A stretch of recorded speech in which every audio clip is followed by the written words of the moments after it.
Welcome back, America. You know, there's senators that put their shoulder to the wheel, and they work hard every day for our country, for liberty, for our security.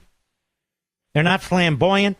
They don't seek the spotlight. They don't seek the cameras and so forth.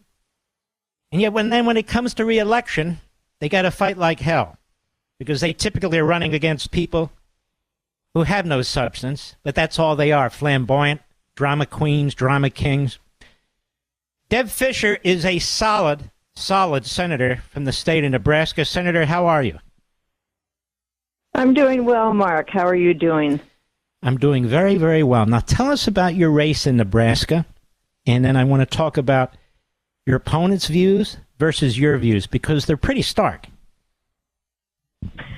They are indeed. They are indeed. Well, I'm a conservative rancher from rural Nebraska, and I'm running to make life better for our working families. As you know, I'm on the Armed Services Committee. I'm second in seniority on that committee. So number one duty of Congress is to make sure that we provide for the common defense. And that's so very important in this day. And that's why I vote to strengthen our military. But I also believe we have to support our police. We have to close the border if America is going to be safer. And I want Nebraska to stay a great place to raise family. So that's why I voted to kill regulations. I want to stop spending that fuels inflation. And it's why I'm trying to be able to champion a conservative solution for paid family medical leave. And you do an excellent job. You know, you are able to work with other senators and so forth and so on. Now you're running against somebody who's pretty radical, who's down the line with Harris and Biden. Tell us about him.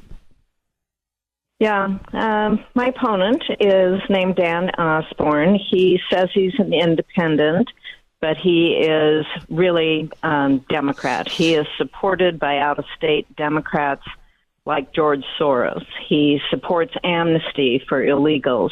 He wants to put them on Social Security. I mean, he has been recorded saying those things. He brags about wanting to kill the filibuster. He is pro-choice. He is supported by the gun control lobby.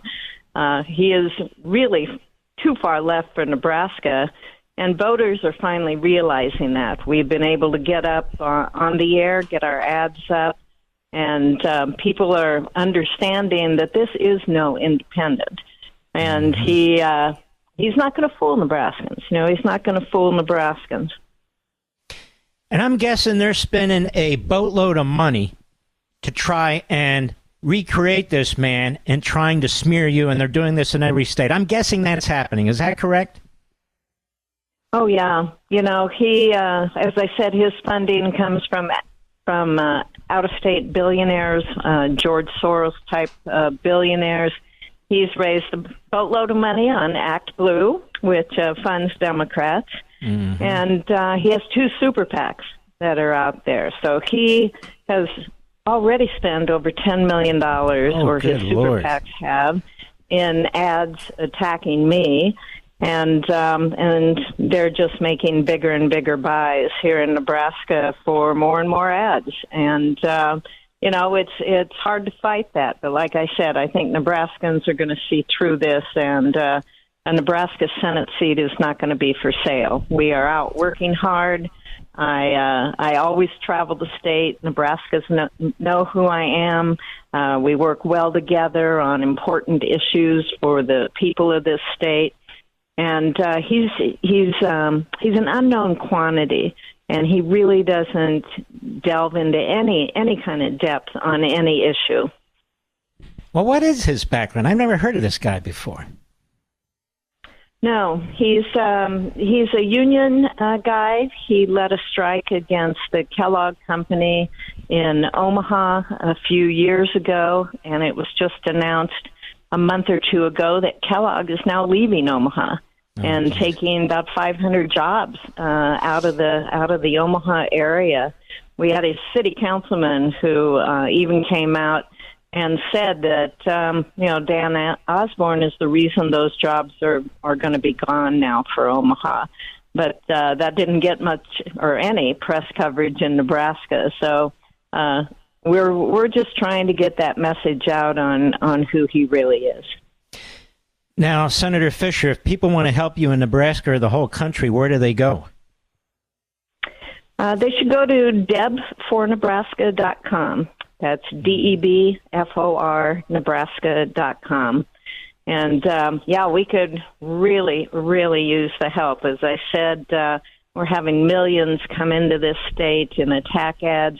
And, of course, we have the deal in Nebraska where we split our electoral votes. Yeah. So in Omaha, they're working there. The Harris campaign has put in over $20 million in Omaha. I'm sure that's going to continue to increase as well. That affects my race too when you have that kind of money come in to Nebraska. So anything people can do to help, wow, I'd really appreciate it. Don't you find it interesting with the Democrats pretend that they're always underfunded, they're the party, the little guy, and they have these like billionaire oligarchs and this dark money that pours in, and they always outspend our candidates for the Senate and the House like 2, 3, 4 to 1. Isn't that amazing? Yeah, and I don't think most people realize that, Mark, that Republicans are always outspent. I was outspent in my first election with Bob Kerrey. There's a lot of money out there, and as we are learning, it seems to be a bottomless pit that the Democrats can just keep scooping into to fund those negative ads against us. I literally don't know of any of your colleagues who are Republicans and up for election who are outspending their opponents. It's just amazing to me, whether it's Texas, whether it's Nebraska, whatever state it is, it's the same thing. Well, Deb Fischer, if it helps you, I'd like to endorse you. If it doesn't, then we'll keep it quiet. DebForNebraska.com. I appreciate that. All right, you got it, kid. DebForNebraska.com. DebForNebraska.com. She has my seal of approval there, our brothers and sisters in Nebraska. Good luck, ma'am. Take care of yourself.